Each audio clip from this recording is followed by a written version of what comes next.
Hey everyone, this is Josh from Solopreneur Grind for episode 107 of the Solopreneur Grind podcast. I'm here with Wesley Mathews, Chief Growth Officer of HighLevelMarketing.com. Wesley, thanks so much for coming on the show today. Thanks, Josh. Thanks for having me. Yeah, excited to dive into it. The company looks really exciting. Obviously, today's day and age, the stuff that you guys do is so important for so many businesses, right? We're going to dive into marketing in general, social media, content creation, all that fun stuff. Before we do, can you give a little bit of an introduction? Just let us know a little bit more about who you are and what the company focuses on. Yeah, for sure. So again, my name is Wesley Mathews. I'm Chief Growth Officer of High Level Marketing. I actually founded the company in 2009. So we had a really great 11-year run where I was the entrepreneur and the CEO of the organization. And actually, March of last year, went through a large acquisition and we actually rolled in two agencies together. So my sort of goal as an entrepreneur was to one day either sell the company, but this opportunity presented itself to come together, which I stepped aside. And now we have a new CEO who took over in that organization. So I'm now on the side, kind of help growing and still leading the charge.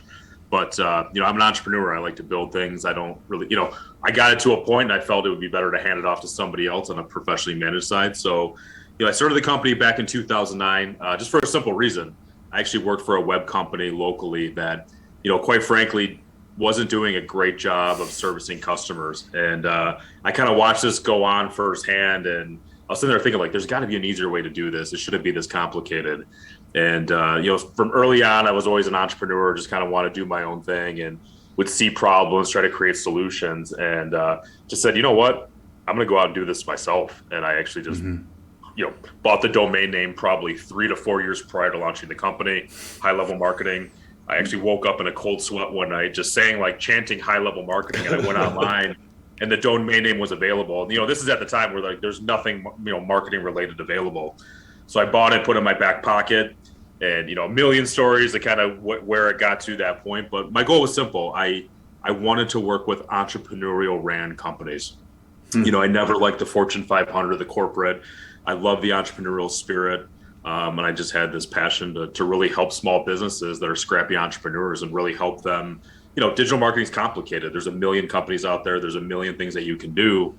And I just saw this void in the marketplace. And fast forward today, it's still, it's still here, and it's still, more important than it was then, with all the technology and the changes and where the web is versus where it was, 15 years ago. Right. It's super interesting. I'm excited to dive in, especially kind of to hear more about the merger. But let's start closer to the beginning. So when you were working for that first web company, was that kind of your first, job? Is that what you went to school for? What did the beginning of your career look like? Yeah, so I kind of joke with people, I went to community college for 6 or 7 years. So I tell people I went to become a web doctor. It just took me a very long time. School wasn't my thing. To be honest, I don't even know if I opened a textbook in high school. I was just always a relationship guy, a party guy. I always knew I would always be in sales or something. I just had that kind of gift to gab. And early on to that company, I had actually worked for a large corporate organization selling loans. I was a loan officer. And I went from not selling a loan to 6 months later, I ended up hitting the top 10 list in that company. And I remember sitting there looking outside, I'm 25, 26 years old at the time or whatever. And I'm just I can't do this for the rest of my life. I'm wearing clothes I hated. I looked around me. I just hated the environment. And one day I just upped and quit. I kind of moonlit at this web company while I was doing it. But once I got a taste and I saw all the dysfunction, I wanted to take that leap and just go out on my own and saw the opportunity. Right. So how did you get into the web dev work as someone who was just, doing sales for a loan company? So what was kind of interesting is, like I said, I'm an entrepreneur. I'm a relationship type guy. And I would just talk to the developers and talk to the operations people and just listen to them, all their gripes and everything that's going wrong. And they would always complain about salespeople misrepresenting deals. And I just listened. And, from the outside looking in, I would have thought that you'd have to have all this technology experience and, understand how to code. But I realized it's just, if you can just meet the right people and put them in the right seats and eliminate roadblocks for them, you can do this. Like, it's not that difficult to do. So the reason why I gravitated toward web and digital is, number one, it was interesting. You can meet, you could sell 10 plumbers a website. They all do business a little bit different. Mm-hmm. Also it's, I'm 24, 25 at the time, right? So writing loans, having conversations about people's mortgages, like from a financial perspective, I'm too young. I barely have any facial hair. Like, it just didn't make sense. But tech, I'm in my prime, being mid 20s, I'm the guy that people will listen to. So I kind of like embrace that. And I'm just like, I'm just going to go all in. And this is what I'm going to just research and just go and do and solve problems. So it kind of all just perfect storm fit together. And I was passionate about it. So talking to companies and just sharing, like, they could kind of feel that passion and know that if they did hook onto us, that they were going to be successful. Right. So were you more of like a dev manager is what it kind of sounded like a little bit? No. So from that company, I was a sales guy. I was just bringing in deals. And quite frankly, every deal I brought into the organization, they blew it up, and that's where I got very frustrated, because I said, look, nobody cares about your company. It's me. It's my name, my reputation. When I tell you, Josh, I'm going to do something, I can control that, and I'm going to do that. But when I hand that off to an organization that I'm representing and they blow it up, it's my relationship, and I wasn't willing to put that into jeopardy. And I said, man, I'm going to build a company with integrity and do it the right way. Very cool. Can we take a quick pause, Wesley? Because there's a lot of entrepreneurs or solopreneurs or entrepreneurs out there that might have the skills, the knowledge, and they don't have the kind of gift of the gab, the sales, maybe the sales part doesn't really come naturally to them. Do you have maybe 2 or 3 tips on what you think you did well, or, continue to do well, or for those who are struggling, a few things they can focus on? For sure. Just being honest and authentic and over communicate. But I think I'll kind of give you the opposite to that answer. I have that ability. My other ability that I don't have is the technical side. So what I did is, think of the yin yang. The other side of me that I needed to be successful to launch this organization was my partner and CTO of the organization. So when we came together, it's like, if I can manage, I kind of relate everything to the restaurant industry. My first job, I was a dishwasher. It just makes a lot of sense from an analogy perspective. So think about it. When you walk into a restaurant, you have the front of the house, you have the hostess stand, you have the building, you have the bar, you have all these things that's all the experience, right? To the plates, to how you're being presented. And then you have the back of the house, like the weighing of the chicken and all the systems and all that stuff. My partner and I were very clear, like, I'm the front of the house, you're the back of the house. Don't cross over on my area. I won't cross over in your area. We'll work together as partners. And that's sort of like the beginning. So I would encourage any entrepreneur, anybody thinking, look, as an entrepreneur, you want to go out, you want to make all the money, you want to have all the success, but it does take a village. I mean, the bigger and faster we grew, it was because I brought in really smart people, and having a partner that filled the gaps that I wasn't strong on really helped us get to where we needed to go. I would have been able to do it by myself. Right. And so can we talk about how you found that person? Because it makes so much sense, right? Especially in hindsight. You're really good at this one thing. Focus on that one thing. Find somebody who's good at the other thing. How did you come about? Was it kind of natural, or was it, okay, now I'm deciding I want to quit this one company. Now let me go look for this person who could fill that role? So going back to, like, I was with that one organization. I started my own without him. And I was trying to do it myself, and I'm struggling. I'm contracting stuff. I'm sending work everywhere. And then one day we sell an organization by the name of Wireless Toys. And again, this is like 12 years ago, right? So if you remember Wireless Giant, or for some listening, you probably don't know this, but there used to be stores that would sell cell phones that wasn't Verizon or T-Mobile. They haven't entered the marketplace yet. They had about 200 locations across the country. We sold them a local SEO package. Long story short, their web manager wanted to meet me to go through the onboarding of this project. So I'll never forget. I'm like, okay, I'll take a meeting with this guy. I meet him. We're the same age. I think he had just gotten married. I had just gotten married. I had one kid. He had one on the way. And again, thankfully, I have, I'm a relationship guy. I kind of dive in. He's more of the introvert, like he's the techie guy. We started having a conversation. I'm like, wow, this guy's bright. Like, this is one of the smartest web software guys I've ever talked to. Most of them are very introverted. Nothing wrong with that. But he was like, I'm like, man, there could be an opportunity here. So we started talking, and I was like, look, I'm having some difficulty trying to pull these projects together. Like, I'm just looking for one person. And long story short, I started sending him projects. And I noticed that whatever else he was working on was taking priority versus what I was sending. So one day, like my back was against the wall. It was like a really rough day in the business. And I was just kind of questioning everything, ready to throw in the towel. And I said, hey, I got a proposal for you. Like, let's partner 50-50. I had revenue, I had clients. And I'm like, I'm not going to go tit for tat. I don't even care. Day one, we partner, you share in that. And he actually had a designer that was on his team that little did I know at the time, he was like a day away from firing him because he couldn't pay for him any longer. So we just kind of serendipitously got together and, shared resources. And then that was kind of the concept. Like, you support whatever I sell, build it, support it, make it work, and I'll do everything else. And then what we started to do from that point was replicate who do I need to help so I can just, because I was everything to the sales organization. I was doing everything outside of building the websites at that point. And he was doing everything on the back end and design. And then that's how we grew the organization. We just slowly started replacing ourselves with the most important aspects, because his highest level of value is working on technology. Mine is sales and onboarding customers. And that's sort of where we started and where we, just kind of escalated and grew the company from there.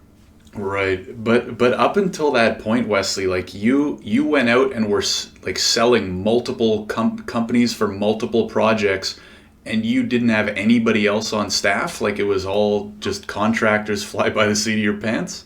It was, I was Rambo in the jungle with a machete. Like, it was, I didn't have any support. A lot of naysayers. A lot of people like, just why don't you just go get a normal job? But I just had this, like, I fought. I just went for it, like, I remember my mom telling me at an early age I wanted to get a job as a dishwasher, I think at 13 or 14. And I'll never forget, she looked at me and she's like, why do you want to work now? You're going to work the rest of your life. And I'm like, I'm not, and I just I've always been the guy that took a different path. If everybody's going this way, I'm sort of, I'm kind of looking around, and I just kind of beat up my own drum. And I just knew that at some point, if you put in the work, the effort, something will happen. So I think you do make your own luck. How much do you want it? I mean, I found John because that's the pursuit and that's what I was going after. And I think what you put in your priority and what you look for, you find. I mean, to the analogy of, like, I don't know if you ever bought a car or something like that. I'll never forget when I bought a Jeep Wrangler, black Jeep Wrangler. I never noticed any Jeeps on the road. I bought a Jeep Wrangler. Now all of a sudden, all these people are waving at me. I'm like, what the hell's going on? Like, I never even noticed Jeeps. Now I have all these people waving at me and realize, like, there's a lot of Jeeps on the road. I just never paid any attention to it. So for me, it was just keep going. This is by design what I want to do. And it just happened. Right. My mom has a Jeep Wrangler, and the first time I visited and I was borrowing it, she's like, you have to pay attention. When other Wrangler drivers drive by, they're going to wave. You have to wave back. I'm like, okay, Yeah, okay. Anyways, it's very funny. Very cool, Wes. So is it fair to say that, like, when you brought on your partner, obviously things never get easy, right, in entrepreneurship, but did they kind of click better, and it was like a more natural growth from there? And how did you handle it, in the sense that I find a very tough point really at almost any stage for some company that's trying to grow is, like, at what point do you hire, right? Like, at what point are you bringing in enough revenue, and can it be consistent enough to support more employees, whether it's 1, 5, 10, whatever? How did you guys approach that? So I was basically the CEO, the CFO, chief sales officer.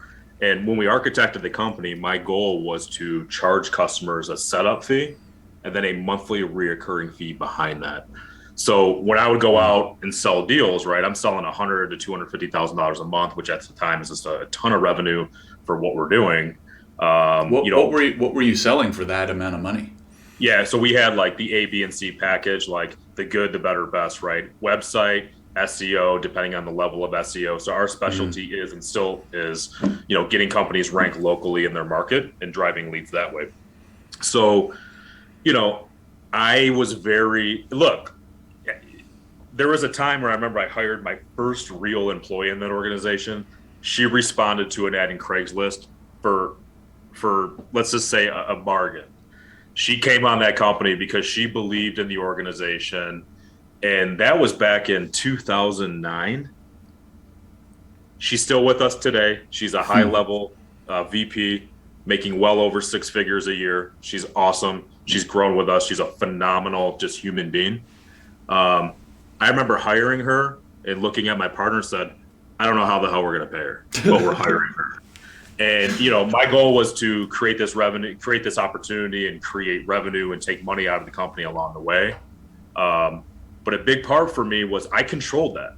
So I knew what I was capable of, and I knew I was going out there and getting deals. I wasn't relying on anybody else.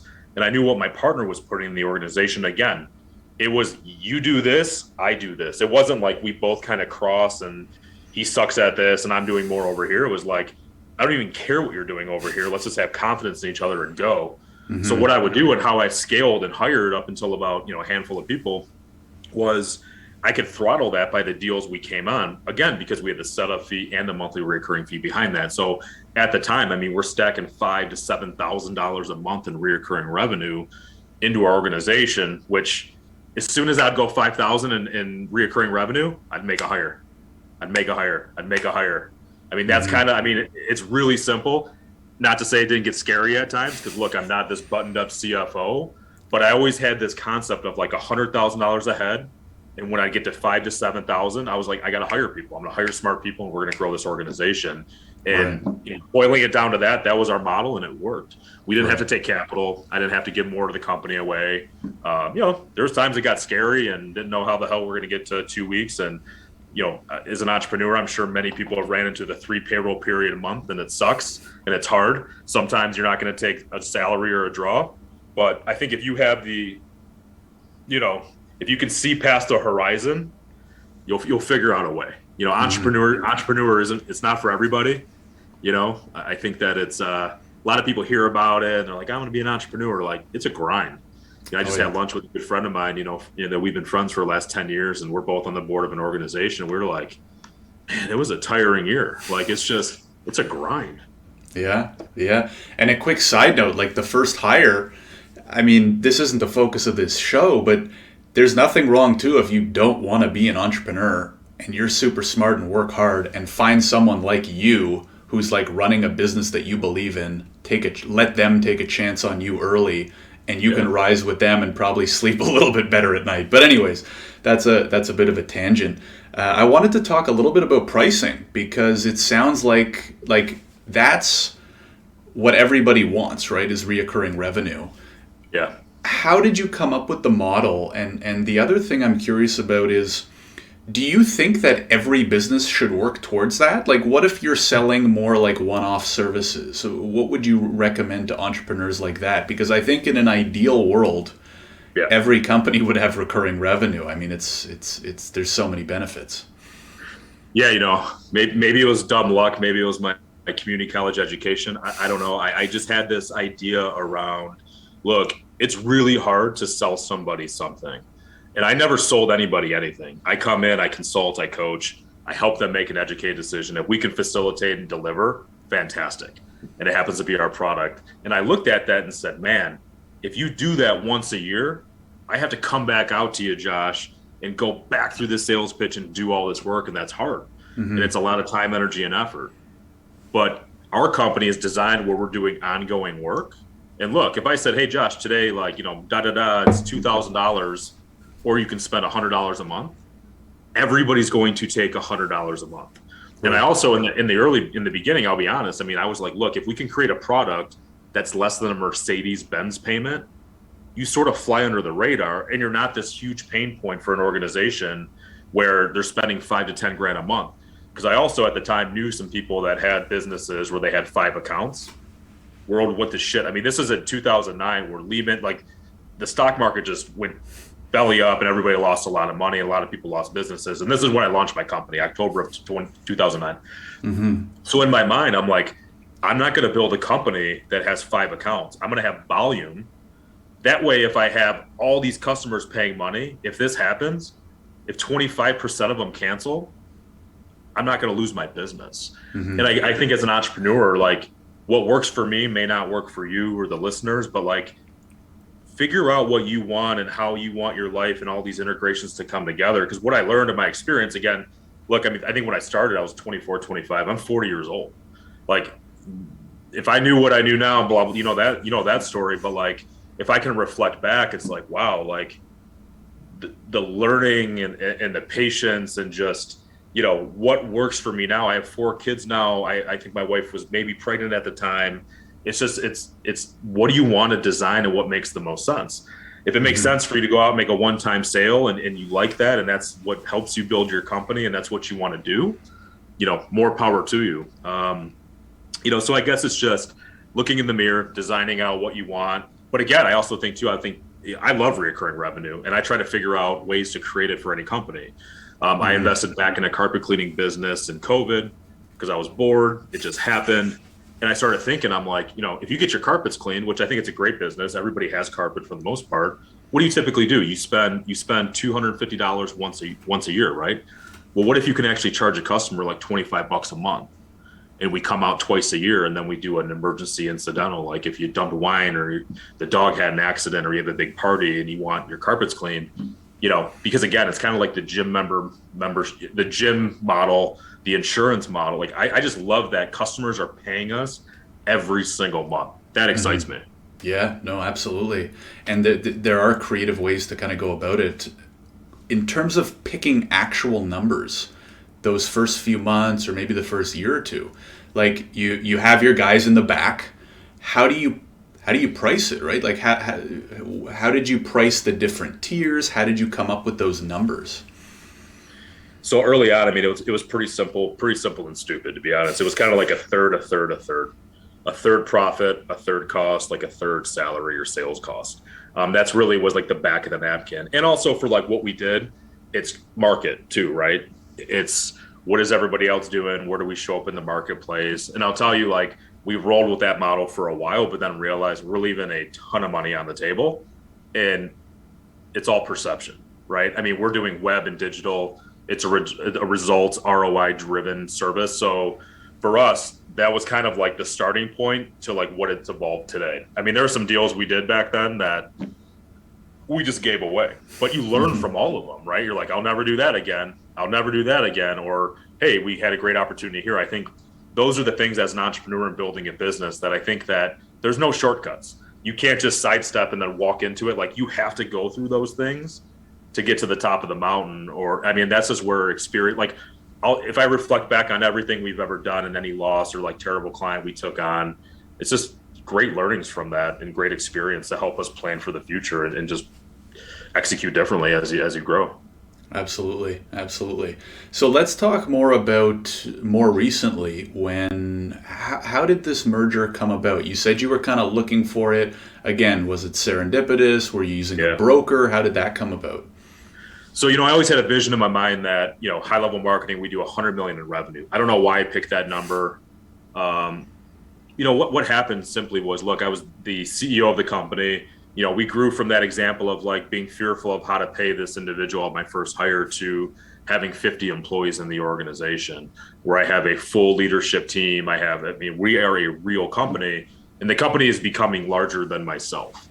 I can kind of walk in now. I can walk in on Fridays and people freak out because I'm even there on a Friday. Like, and I had the fortune. I was fortunate enough to, through the trajectory of the growth of the company, I joined an organization called EO, which is called Entrepreneur Organization. You're able to join that organization once your business does over $1 million, and basically it's like you're with a bunch of local entrepreneurs that are really growing and successful in their industry. And I also implemented what's called EOS, that stands for the Entrepreneurial Operating System. Again, I'm not this, MBA, I'm an entrepreneur. So I build things, I go, and I was able to take a framework and apply that to the business and really design a business that started to like not need me.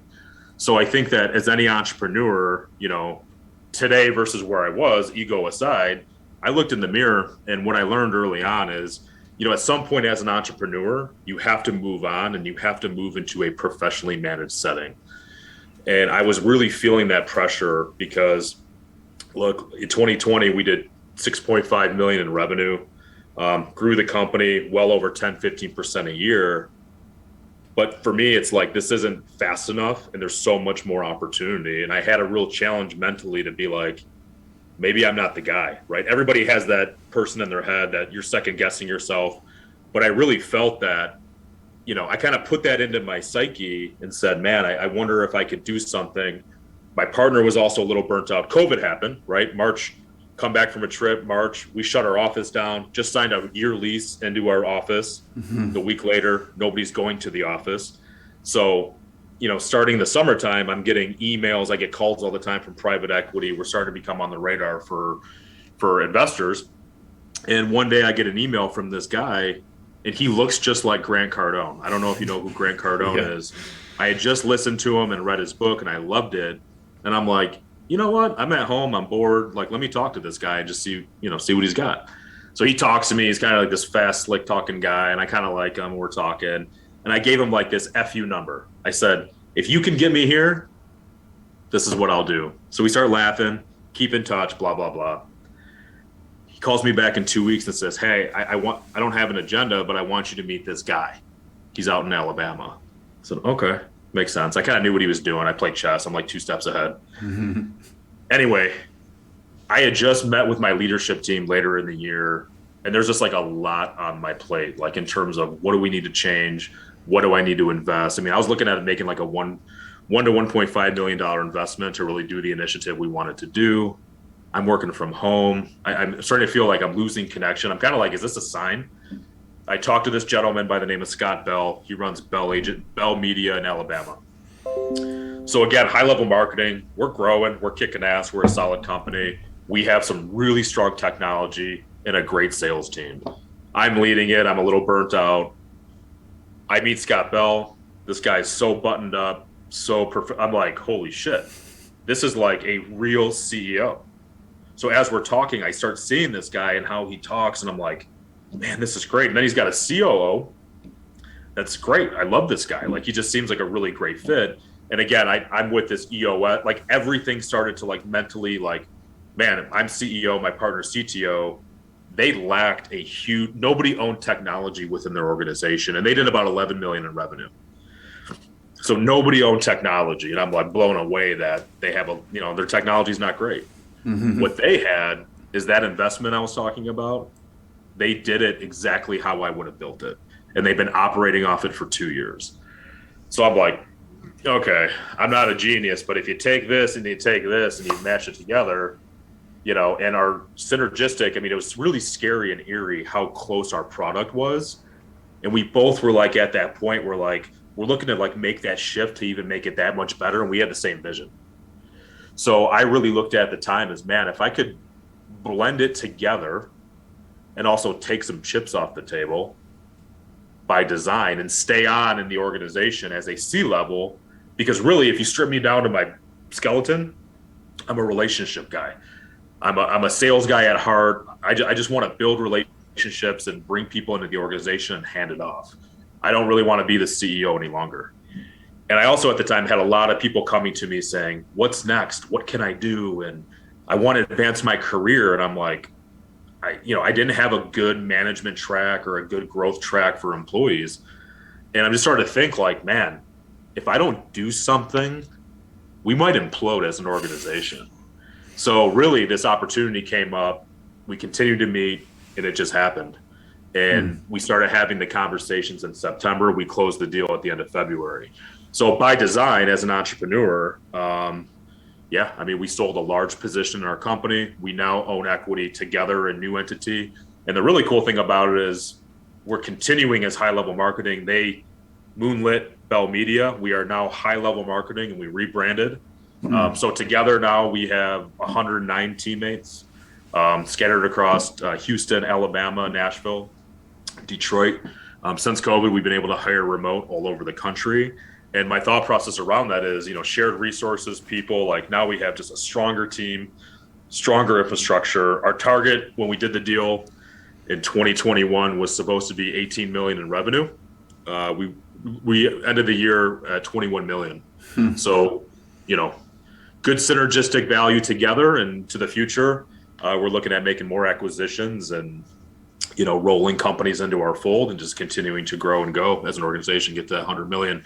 So that was the kind of unique factor. Like, they had the same vision and they were hungry. Just like I met John and early on, I was like feeling depressed and sorry for myself and not motivated. And then I saw a guy, right? And we just kind of motivated each other to go. Now we have two more people on this side. Like, look, a 45 person company to a 110 person company is a big difference. Oh yeah. And, I think that this was the catalyst to help us get to that level. And my thought as an entrepreneur is, look, 50% of, 6 million is great, but 10% of 100 million is that much better. And it's more meaningful. And I really wanted to look at what kind of opportunity can I create for the people that have done really great things for this organization, because it's way bigger than me now. A lot of people came at me and said, well, this is your baby. I said, well, fortunately I have 4 kids, so I can speak from experience. When they're babies, yeah, they need a lot of attention, and you got to watch them and make sure they're pooping and peeing on you and sticking stuff in their mouth. And it's tough. But at some point, that baby's going to grow up and they're going to be 18, and you just got to guide them. They don't need you per se. I think your job as a parent to grow and go them. And I literally look at that analogy in my head, and high level marketing is like this 18-year-old kid ready to go on into the world. It didn't need me anymore. I did my job to the best of my ability, and things had to change. And, your listeners, or as an entrepreneur, like, sometimes things get in my head and I have to make them happen. And I get mental blocks, and for whatever reason, serendipity, like, it all worked out. And here we are 10 months later, and I couldn't be happier, and I wouldn't change any of it. It was a wild ride. So, I mean, that, and I also, in a sick way, I wanted to go through that experience. I wanted to go through a transaction like that to gain that experience and knowledge. And I'm so thankful and grateful that we had the opportunity. No, that's an incredible story. And maybe in a weird way too, it's like every 5-10 years you need a shakeup, right? Like, you've been doing this same obviously things change, and managing a 3-person company versus 45 is obviously very different. But, after 10 years of selling marketing services, right, maybe you just needed a little shakeup. Do you think anything like that could have happened, Wesley, if it wasn't for such close-knit values and kind of vision? Like, can a transaction like that happen successfully if maybe parties aren't so aligned? So my deal was unique in my own way, because there was the transaction, but then there's the future. So the whole goal of the deal I did is I'm staying on to continue to grow and go with the company. The outcome would have been a lot different if I was selling 100% and saying I'm done. Right. So in this transaction, there was a lot of give and take, and you know what I mean? It was like more of, how do we come together to make decisions? And there were some things that I wasn't going to move on. There's other things that I quite frankly didn't care about. So to be honest with you, I think it's all circumstantial. Like, it just depends on where the entrepreneur is. Again, I think that the one thing I know about entrepreneurs is the passion. And I think once you lose the passion, that's probably when you need to start asking yourself, what am I doing this for? And I think, I've been fortunate enough where, I started as an entrepreneur, and my whole focus was I want to make as much money as possible. And like that, a few years later, that just went away. Like, the money wasn't the thing, and the money followed the success. And I think it's even more unique when you start to make decisions where money isn't even the driver. So now it's like a really freeing thing to be like, I could do whatever I want, but I'm so passionate, and like, this is my calling, and this is what I want to spend my time on. I mean, I look at my life as, you have personal, family, business, right? And I have 16 hours a day to fill. How am I going to fill that? It's really important to me that I fill 50% of my time with my family. I have 4 young kids, and quite frankly, I want to be around them, and I want to be involved in their life. And so I have 50% of my 8 hours a day to do whatever else I want to do. And I think that I love entrepreneurs. I love work. And I think that people that are in these scenarios just need to build mental models, write stuff down, put it down for a bit, come back to it, speak to other entrepreneurs. Like I said, I've been very fortunate and blessed to be part of EO Entrepreneur Organization. And one of their philosophies, it's called Gestalt. There's nobody in that organization that's going to tell you what's good for you. They're going to say, Josh, do this, do that. That doesn't happen. They're going to say, Josh, that's a challenging thing. Let me talk about this time when this happened to me, and I'll share as much as I can, but you got to make your own decision. So, I've been fortunate enough to, be around a lot of entrepreneurs and, seek advice and, have mentors and that kind of thing. So I encourage people just, join organizations, share your story. I learn from others' experience tremendously. Do you think that you'll finish out your career at high level marketing? Like, is this what you think you'll do for the rest of your entrepreneurial life? So I think that, if I had to rub the crystal ball, I think that I'll be involved in this organization anywhere from the next 3 to 5 years. And the reason why I say that is because I think it's the most critical to get it to the next level. Who knows, God willing, private equity comes in, another merger comes in, I'm going to give it my all 100% attention to help get us to the goal we want to go. I do think at some time, again, like my involvement, whether I stay at the board level, but I'll always refer digital marketing customers. Like, say I go on in my life and whatever I do, if Josh, you call me out of the blue and said, man, my website's screwed up and I need local SEO for this business, call High Level Marketing. I always see myself involved at some capacity, whether it's consulting or just, again, referring business. But, it's hard to say, for the next, I'm 40 years old. It's times are different. I mean, COVID, like, look where we're at today. We're on a Zoom. Like, it's hard to predict, but I'm still passionate. I love the team. I love what we're doing. And I'm really bullish and I'm really excited. And that's part of why I did the deal too, to your comment about things just got stale and stagnant. I think as an entrepreneur, you got to rattle the cage sometime and wake up. Mm-hmm. And I wanted to pressure myself because from an outside looking in, some of the employees were like, things are great. Like, why are you doing this? They didn't know deep down, like, I was miserable. Mm-hmm. And I'm like, I'm second guessing myself every day and it's getting bad, Right. No, absolutely. Just the last couple minutes, Wesley, I wanted to chat a little bit about marketing. Would love to hear, like, in the last 12 years, what have been some of the biggest changes that you've seen in terms of where companies need help, what companies are getting wrong, the value that high-level marketing has been able to provide? Yeah, for sure. So if you would have told me in 2009 that I'd still be having this conversation, I wouldn't believe you, because I thought that business owners are really buttoned up. They have it all together. But the challenge is there's so many marketing companies out there. There's so many digital marketing things out there. 90% of them, in my opinion, aren't great. You have a certain amount of companies that do really great work, and there's certain vehicles. I've always been a big ROI guy. If you give me $1, let's write a clear path on how you get 10 back. So for me, starting to where we're at today, the one thing I didn't see coming then was just the importance of content development.